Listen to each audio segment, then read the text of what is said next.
Hello, my pretties. It's Shadow the Lion Queen here. Welcome back to episode 361 of Shadows and Pretties. And today we're going to be looking at this 1991 Don Bluth movie called Rock-a-Doodle. It's an independent live-action animated musical comedy film. So this film has Phil Harris, who, for those of you who don't know who he is, he's the voice actor for Baloo in the Jungle Book and Little John and Robin Hood. This movie was his final film role before he died a few years after. So basically, the plot of it was is really interesting. I don't get why a lot of people really don't like this movie, but I personally thought it was all right for what it is. It's a good movie of the 80s. I personally really enjoy it. I thought it was really neat and well done.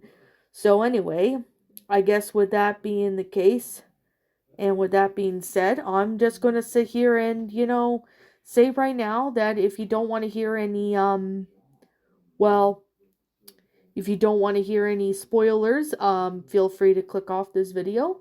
So, anyways, basically, this takes place in 1957.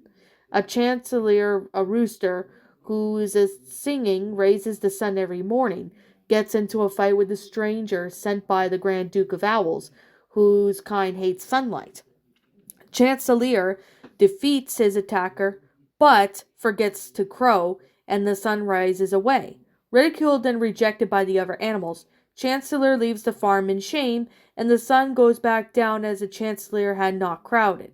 Afterwards, perpetual darkness and rainfall threaten to farm with flooding. So, this story is a fairy tale read by his mother to a young boy named Edmund. Their family's farm is in danger of being destroyed in the storm, and when his mother leaves to assist the rest of the family, Edmund calls for Chancellor's return. He is instead greeted by the Duke, who is angered by Edmund's interference, and uses his magical breath to transform Edmund into a kitten with the intent to devour him. Edmund is saved by Pateau the Basset Hound from the Chancellor's farm, and Edmund manages to drive away the Duke with a flashlight. Edmund then meets several other animals from the farm, and all of whom hope to find Chancellor and apologize to him for his behavior.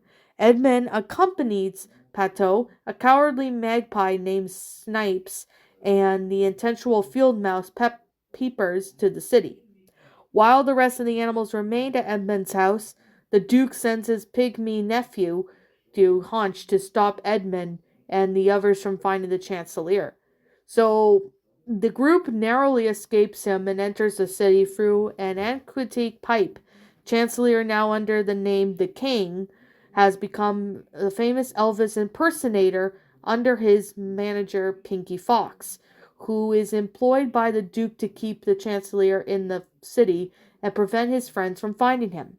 During a concert, he is introduced to Goldie Pheasant, a distraction in case of Chancellor's friends come to find him.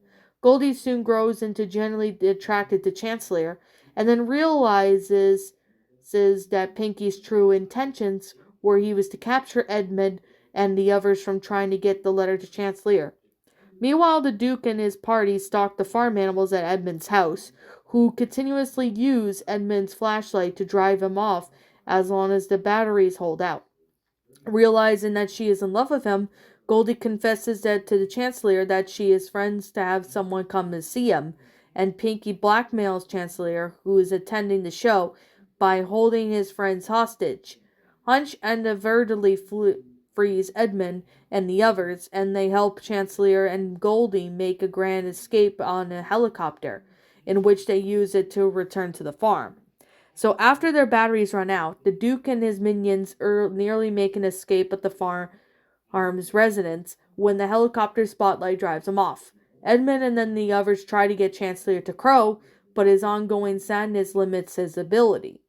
The Duke then taunts the Chancellor and tries to drown him, but Edmund starts chanting Chancellor's name in hopes of revisiting his spirit. Or reviving his spirit. Provoking the Duke from strangling Edmund until he loses consciousness. Impressed by Edmund's bravery, the other animals begin chanting Chancellor's name, driving an angry Duke to transform himself into a tornado. Chancellor finally regains the confidence and crows loud enough to raise the sun, diminishing the Duke with a harmless miniature version of himself. The floods begin to subside, and Edmund transforms back into human. So when he wakes up in the real world where the sun is shining outside, the floods have ended, but Edmund's mother assumes that his adventures were only a dream. Nevertheless, Edmund picks up the Chancellor's book, and he thanks him for returning home when he magically got transported into Chancellor's world, where the witnesses and the rooster singing make the sunshine. That's how the movie ends. Wow. I really have to say that this one was actually a pretty good movie. I personally really enjoyed this a whole lot. What I really do like is that this is actually a pretty interesting deal.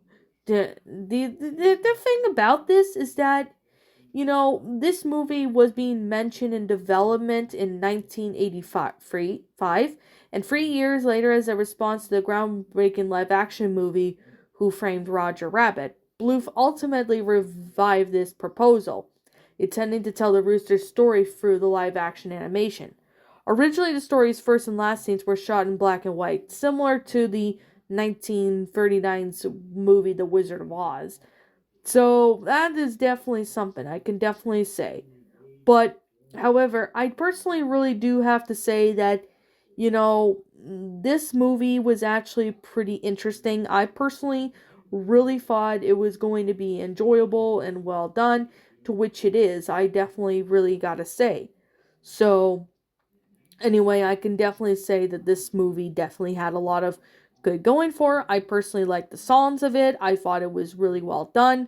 I personally liked the voice actors. And Phil Harris, this was his last film role, Rockadoodle, sometime in 1991 before he retired from voice acting until he died in 1995. So, I definitely really have to say that this is a pretty good movie. I mean, I can definitely recommend this movie to anybody. If you like Don Bluth movies, you definitely really have to check this out. This is just a really amazing film. You would never be disappointed. It's a really good movie. I personally do enjoy this a whole lot. I thought this was really neat and well made. I personally really enjoy this a whole lot. It's a really good film. I personally really have to say that this one is definitely a really amazing story. And you gotta really say this story was definitely pretty good. I personally really have to say that if you guys want to check out this movie, you are more than welcome to. It is a really good movie. I personally really enjoy it. I recommend it. So there's that. Now, anyways, with that being said and that being the case, like I'm always going to say, this is just simply my own personal opinion, and if you happen to disagree with me, that's perfectly fine too. We're all entitled to our own opinions in regards to these movies. This is just simply my own personal thoughts. So, anyways, with that being said and that being the case, what did you guys personally think of this movie? Did you enjoy it? Did you not? Also, what you have done personally to help make this movie a lot better? Feel free to let me know what your thoughts are down in the comment section down below. I am Shadow the Lion Queen. Thank you so much for watching today's video, and if you enjoyed this channel, be sure to leave a like, comment, and subscribe if you're new. Ring the bell for notifications to when I upload, so that way you guys will not miss an upload. As always, if you want to go follow me on Blue Sky, follow me on Twitter, follow me on DeviantArt. Links to those will be in the About page section, so you guys can go follow me on there. Also, don't forget to subscribe to my backup channel known as Ms. Dark Shigo, as a link to that will also be in the About page section, so you guys can go follow me on there if you're interested. And that's pretty much all I have to really say about this movie. If I'm missing something, please let me know what it is in the comments below. And we will see you all next time. Peace out, and like always, I'll see you all later.